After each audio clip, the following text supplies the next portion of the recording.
Hello my beautiful souls, welcome back to my channel. So आज की reading में हम देखने वाले हैं कि आपके पार्टनर और थर्ड पार्टी के बीच में क्या चल रहा है इस समय पे। इसमें थर्ड पार्टी आपके पार्टनर का कोई अदर रिलेशनशिप भी हो सकता है, उनकी फैमिली भी हो सकती है या फिर उनका खुद का नेचर भी हो सकता है।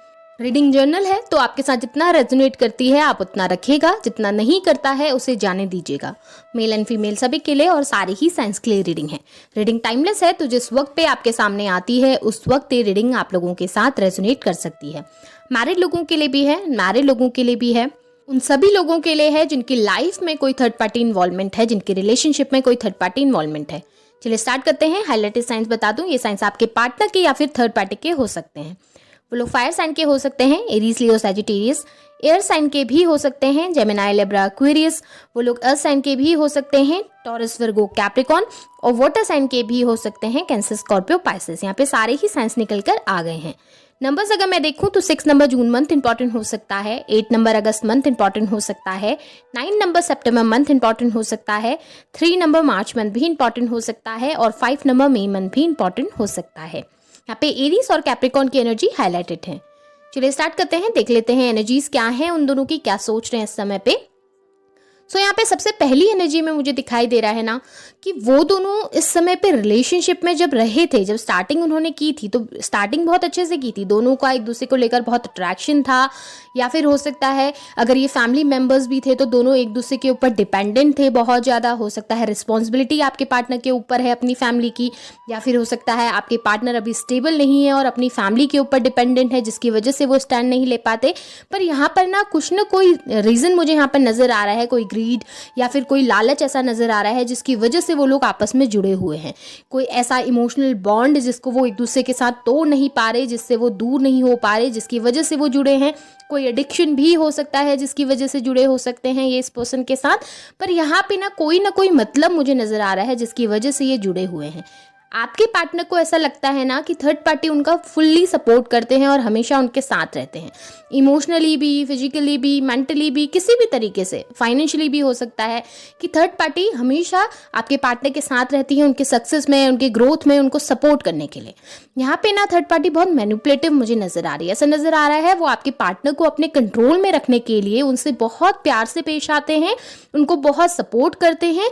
स्पेशली मुझे ऐसा नजर आ रहा है फाइनेंशियली हो सकता है उनकी ग्रोथ में उनको बहुत ज़्यादा सपोर्ट करते हैं और उनका साथ देने की कोशिश करते हैं। चाहे आपके पार्टनर गलत करें, चाहे आपके पार्टनर सही करें, पूरी तरीके से थर्ड पार्टी आपके पार्टनर को सपोर्ट करते हैं ताकि आपके पार्टनर हमेशा उनके पास रहें, ताकि आपके पार्टनर हमेशा उनके साथ रहें।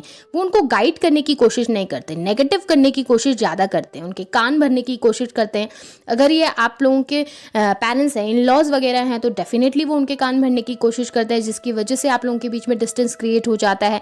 ये अदर कोई थर्ड पार्टी है तो डेफिनेटली वो भी आपको दूर करने की कोशिश करती है। और आपके पार्टनर का नेचर है तो डेफिनेटली वो बहुत एरोगेंट है जिसकी वजह से आप दोनों के बीच में डिस्टेंस है।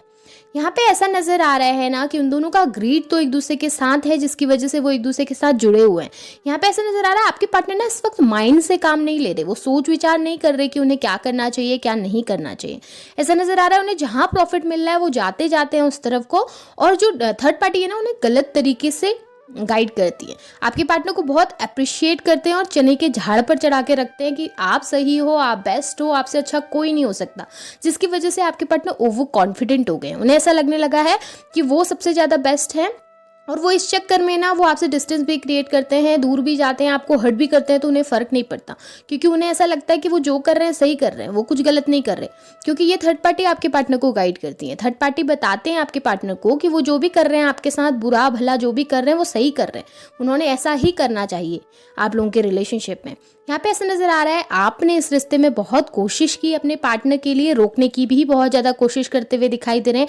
ऐसा नजर आ रहा है आप उन्हें स्टॉप कर रहे हैं, रोकना चाह रहे हैं कि आप मत जाइए, आप रुक जाइए, आप समझने की कोशिश कीजिए, सिचुएशन कुछ इस तरीके की है। बट आपके पार्टनर इस वक्त पे समझना नहीं चाहते, उनका माइंड मुझे बिल्कुल ब्लैंक नजर आ रहा है। यहाँ पे ऐसा नज़र आ रहा है दोनों ही, थर्ड पार्टी भी और आपके पार्टनर ही, इस रिलेशनशिप में ना एक दूसरे के साथ बैलेंस क्रिएट करने की कोशिश करते हुए ज़्यादा दिखाई दे रहे हैं। इम्बैलेंस बहुत है रिलेशनशिप में, ऐसा नज़र आ रहा है। एक पर्सन बहुत ज़्यादा गिविंग है, एक पर्सन अपनी तरफ से पूरी कोशिश कर रहा है और दूसरा पर्सन अपनी तरफ से कोशिश नहीं करना चाहता या उतना गिविंग नहीं होना चाहता, जिसकी वजह से इम्बैलेंस ज़रूर रहता है रिलेशनशिप में इन दोनों के। पर दोनों ही कोशिश कर रहे हैं कि किसी भी तरीके से एडजस्ट कर ले, क्योंकि उन्हें ऐसा लगता है कि आगे चलकर ग्रोथ तो मुझे इनके साथ मिलनी ही है, आगे चलकर फ़ायदा तो मुझे होना ही है, प्रॉफिट तो मुझे होना ही है, तो फिर मैं क्यों एक्शन लूँ इस वक्त पे, क्यों मैं खाली बेफालतू की माथापच्ची करूँ, क्या मैं क्यों खाली फालतू में लड़ाई करूँ इनसे। वो सोचते हैं कि किसी भी तरीके से एडजस्ट करके देख लेते हैं, आगे चलकर तो सब ठीक ही हो जाएगा। इस तरीके की एनर्जी ज़्यादा नज़र आ रही है। वर्क दोनों नहीं करना चाहते इस समय पे रिलेशनशिप में, स्पेशली कोई एक पर्सन है जो रिलेशनशिप में अपनी तरफ से कुछ वर्क नहीं कर रहा, ऐसा नज़र आ रहा है। बस लेने की एनर्जी है, गिविंग एनर्जी नहीं नज़र आ रही। ये आपके पार्टनर की भी हो सकती है, थर्ड पार्टी की भी हो सकती है, क्योंकि यहाँ पर भी वेटिंग एनर्जी नज़र आ रही है। ऐसा नज़र आ रहा है दोनों के बीच में कम्युनिकेशन इतना अच्छा नहीं है, डिस्टेंस इस टाइम पे बहुत ज़्यादा नज़र आ रहा है। फ्यूचर के बारे में ज़्यादा सोचते हुए नज़र आ रहे हैं, ओवर थिंकिंग ज़्यादा नज़र आ रही है, बहस भी बहुत ज़्यादा हो जाती है कभी कभी चीज़ों को लेकर, जिसकी वजह से दोनों के बीच में बातचीत कभी कभी बंद भी हो जाती है। काफ़ी दिनों तक एक दूसरे से बात नहीं करते, दोनों रूड एक दूसरे के साथ हो जाते हैं, क्योंकि यहाँ पे ऐसा नज़र आ रहा है फ्यूचर को लेकर दोनों ही बहुत परेशान हैं कि आगे फ्यूचर में क्या होगा, किस तरीके से चीज़ें सही की जाएंगी। इस चीज़ को लेकर दोनों ने आपस में हाल में ही बात भी करी है। कुछ दिन पहले इन्होंने एक दूसरे से कम्युनिकेशन किया है कि फ्यूचर में वो क्या चाहते हैं, आगे रिलेशनशिप को किस तरीके के लेके जाना चाहते हैं, किस तरीके से लेके जाना चाहते हैं। इस तरीके की एनर्जी यहाँ पे दिखाई दे रही है। डिस्टेंस दोनों के बीच में हो सकता है दोनों अलग अलग स्टेट में रहते हैं या अलग अलग जगह पे रहते हैं, जिसकी वजह से इतना मिलना दोनों का नहीं हो पा रहा। ये एनर्जी नज़र आ रही है यहाँ पे मुझे। ऐसा नज़र आ रहा है कि एक पर्सन के अंदर ईगो बहुत ज़्यादा है। अब ये थर्ड पार्टी भी हो सकते हैं, आपके पार्टनर भी हो सकते हैं। एक पर्सन इन दोनों में ऐसा है जो हमेशा खुद को ऊपर रखता है, जो हमेशा अपने आप को प्रायोरिटी देते हैं, जिन्हें अपनी खुशी से ज़्यादा किसी से मतलब नहीं है, बट वो इस रिलेशनशिप में अपनी तरफ से करना नहीं चाहते, जबकि सामने वाला बहुत गिविंग है, सामने वाला बहुत अपनी तरफ से कोशिश कर रहा है। हो सकता है थर्ड पार्टी बहुत कोशिश कर रही है आपके पार्टनर को अपने पास रखने की, समझाने की, मैनिपुलेट करने की, इस रिलेशनशिप को वर्कआउट करने की, बट आपके पार्टनर का बिहेवियर बहुत डिफरेंट है, उनका बिहेवियर बहुत ज़्यादा रूड है। अब ये वाइस एंड वर्सा भी हो सकता है आपके पार्टनर बहुत कोशिश कर रहे हैं, रिलेशनशिप को वर्कआउट करने की कोशिश कर रहे हैं कि रिलेशनशिप कैसे भी आगे चलता रहे, पर थर्ड पार्टी का मूड कुछ अलग ही है। वो बहुत रूड हैं, बहुत ज़्यादा हमेशा अपने बारे में सोचते हैं, ग्रीडी बहुत ज़्यादा हैं। अब ये आप अपने हिसाब से देखें कि किस हिसाब से ये चीज़ें आप पे फिट बैठती हैं, बट यहाँ पे डेफिनेटली नज़र आ रहा है एक पर्सन बहुत वर्क कर रहा है, एक पर्सन बहुत ट्राई कर रहा है कि किसी भी तरीके से रिलेशनशिप अच्छा हो, और दूसरा बहुत ज़्यादा रूड, हमेशा खुद के बारे में सोचने वाला, खुद को प्रायोरिटी देने वाला और खुद को ऊपर रखने वाला। ये पर्सन सोचता है कि दूसरा पर्सन हमेशा उसके अंडर रहे, जिसकी वजह से दोनों के बीच में प्रॉब्लम्स भी बहुत ज़्यादा होती हैं। देखिए यहाँ पे ऐसा नज़र आ रहा है कि दोनों के बीच में बहुत ज़्यादा लड़ाई झगड़ा, बहुत कॉन्फ्लिक्ट, बहुत प्रॉब्लम है। ऐसा नज़र आ रहा है दोनों का रिलेशनशिप ना ब्रेकिंग पॉइंट पे पहुंच चुका है, इस तरीके की कंडीशन है। दोनों बस एडजस्ट कर रहे हैं साथ में, मैनिपुलेशन बहुत सारा है दोनों का, दोनों ही एक दूसरे को बहुत ज़्यादा मैनिपुलेट करने की कोशिश कर रहे हैं, बातें छुपाते हैं, झूठ बहुत ज़्यादा है, लोगों की इन्वॉल्वमेंट बहुत ज़्यादा है, जिसकी वजह से परेशान है।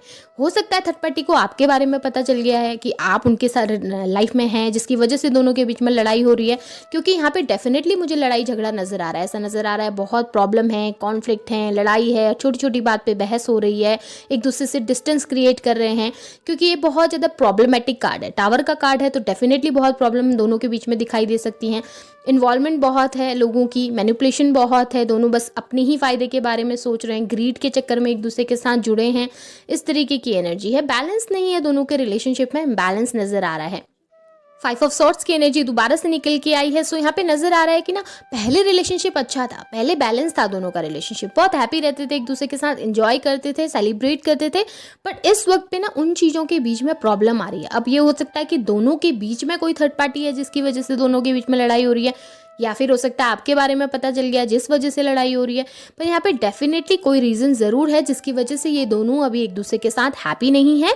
हाँ, एडजस्ट करने की कोशिश दोनों कर रहे हैं एक दूसरे के साथ, दोनों ही रिलेशनशिप को धीरे धीरे आगे ले जाने के बारे में सोच रहे हैं। किसी वक्त एक पर्सन कोशिश कर रहा है तो दूसरा रूड हो जाता है, दूसरा कोशिश करता है तो वो रूड हो जाते हैं, इस तरीके की कंडीशन है।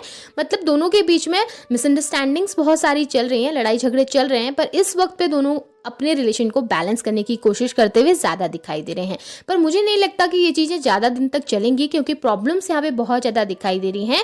ईगो क्लैशेस भी दोनों के बीच में मुझे बहुत ज़्यादा दिखाई दे रहे हैं। एक पर्सन वर्क कर रहा है तो दूसरा पर्सन बिल्कुल भी वर्क नहीं करना चाहता, जिसकी वजह से इस रिलेशनशिप के आगे बढ़ने के चांसेस मुझे बहुत ज़्यादा कम दिखाई दे रहे हैं।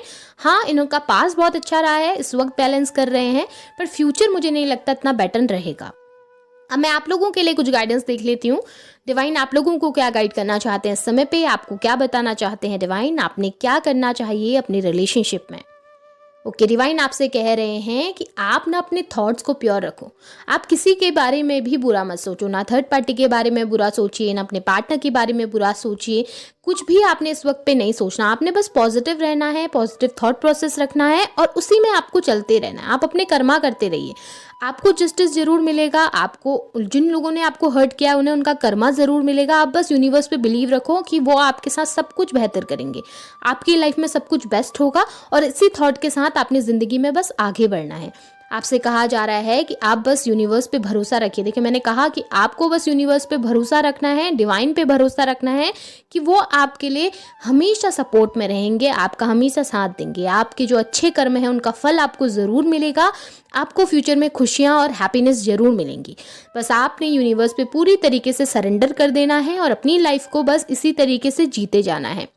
खुशी से, बैलेंस तरीके से, पॉजिटिव रह के अपनी लाइफ में बस मूव ऑन करते रहिए, आगे बढ़ते रहिए। रीडिंग अच्छी है, इस रीडिंग को क्लेम कीजिएगा, लाइक कीजिएगा, शेयर कीजिएगा, चैनल को सब्सक्राइब भी कीजिएगा और बेल आइकन को ऑन करना ना भूलें ताकि नोटिफिकेशन आपको मिलती रहे। Thank you.